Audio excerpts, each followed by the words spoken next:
बहुत भयंकर परिस्थिति है देश में। क्या परिस्थिति है कि इन्हीं 5 लोगों ने, 5 नेशनल पार्टियों ने देश पर ब्राह्मण राज स्थापित कर दिया। यह सबसे बड़ी खबर है, आज की सबसे भयंकर खबर है। और इससे बड़ी खबर क्या है कि ब्राह्मणों ने ब्राह्मण राज स्थापित कर दिया और इसकी हमारे पढ़े लिखे लोगों को खबर नहीं है। यह सबसे बड़ी खबर है। इसकी खबर ना होना यह सबसे बड़ी खबर है।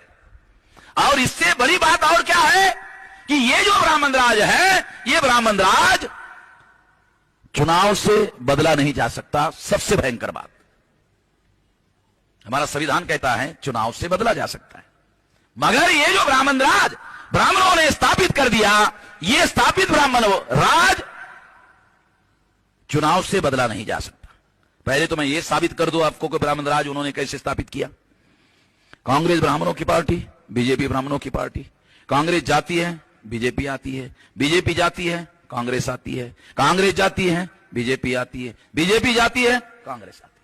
एक ब्राह्मण जाता है, दूसरा ब्राह्मण आता है, दूसरा ब्राह्मण जाता है, पहला ब्राह्मण आता है, ए नाम का ब्राह्मण जाता है, बी नाम का ब्राह्मण आता है, बी नाम का ब्राह्मण जाता है, ए नाम का ब्राह्मण आता है। ब्राह्मण राज में चुनाव से परिवर्तन होता नहीं है। सबसे भयंकर अगर कोई बात है, और ये जो बात मैं आपको बता रहा हूं, ये संविधान के विरोध में है। यदि ब्राह्मण की पार्टी जाती और शूद्र की पार्टी आती, और शूद्र की पार्टी जाती और ब्राह्मण की पार्टी आती, तो चुनाव से परिवर्तन हो सकता है, ऐसा मैं मानने के लिए राजी हो जाता। मगर एक ब्राह्मण की पार्टी जाती है और दूसरी ब्राह्मण की पार्टी आती है, दूसरी जाती है, पहले आती है। 99 में अटल बिहारी वाजपेयी प्रधानमंत्री बने, 2004 तक रहे। 4 में कांग्रेस का राज आया, 4 का राज 14 तक रहा, 14 को फिर बीजेपी आई, यानी बीजेपी गई, कांग्रेस आई, कांग्रेस गई, फिर बीजेपी। ये जो बात मैं आप लोगों को बता रहा हूं, ये बहुत भयंकर परिवर्तन भारत और भारतीयों पर थोपा गया है। 14 अगस्त 47 तक अंग्रेज भारत का शासक वर्ग था, और आज के तारीख में ब्राह्मण भारत का शासक वर्ग है। सरकारें बदल सकते हो, शासक वर्ग बदल नहीं सकते। ये जो भयंकर परिवर्तन लाया जा चुका है, ये परिवर्तन हम सब बहुजनों के लिए बहुत भयंकर बात है। और एक और बात, कुछ हमारे मित्र कहते हैं जो आप कह रहे हो ठीक है, मगर आपको एक बात माननी होगी। अरे मैंने कहा 2 कहो भाई, 2 मानता हूं। कहो तो क्या है कि आपको यह मानना होगा कि देश में लोकतंत्र अभी बाकी है। तो मैंने पूछा, मैं तो नहीं मानता हूं लोकतंत्र बाकी है, मगर आप कहते हो लोकतंत्र है, तो कोई सबूत भी आपके पास होगा देश में लोकतंत्र है इसका? कहा कि हाँ सबूत है। मैंने कहा क्या सबूत है? तो उन्होंने मुझे कहा आपको यह बात माननी होगी कि हमारे देश में हर 5 साल बाद चुनाव होता है। क्या आप इस बात को मानते हैं कि हर 5 साल बाद चुनाव होता है? मैंने कहा मैं इस बात को मानता हूं, इसके बावजूद भी कहता हूं देश में लोकतंत्र नहीं है। उन्होंने कहा ऐसा क्यों?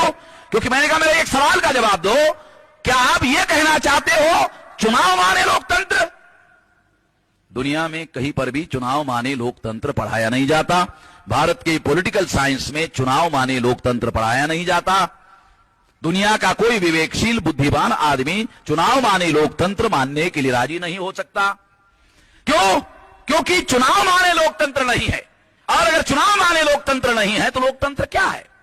लोकतंत्र जानने के लिए आपको एक मौलिक बात समझना होगा। लोकतंत्र राजतंत्र समाप्त होने के बाद आया। जो इतिहास है संस्थाओं का, अगर आप पढ़ लो, दुनिया में राजतंत्र समाप्त होने के बाद लोकतंत्र लाया गया। और राजतंत्र एक अधिकार व्यवस्था थी। राजा कानून बनाने का अधिकारी, राजा कानून पर अमल करने का अधिकारी, राजा ही राज्य का न्यायाधीश, चीफ जस्टिस, और राज्य में घटित होने वाली घटनाओं का इतिहास और खबरें लिखने का भी अधिकार राजा के नियंत्रण में। इसलिए राजतंत्र में राजा एक अधिकारी होता था।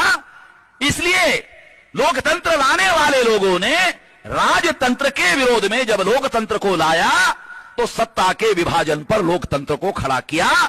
जो एकाधिकार राजतंत्र में था, 4 सत्ता में उसको विभाजित किया। पहली सत्ता कानून बनाने वाली, दूसरी सत्ता कानून पर अमल करने वाली, तीसरी सत्ता न्याय दिलाने वाली, और चौथी सत्ता इतिहास और खबरें देने वाली, लिखने वाली। 4 सत्ताओं में राजतंत्र को विभाजित कर दिया गया और 4 पिलर बनाए गए 4 सत्ता के, और इस तरह से 4 पिलर पर लोकतंत्र को खड़ा किया गया।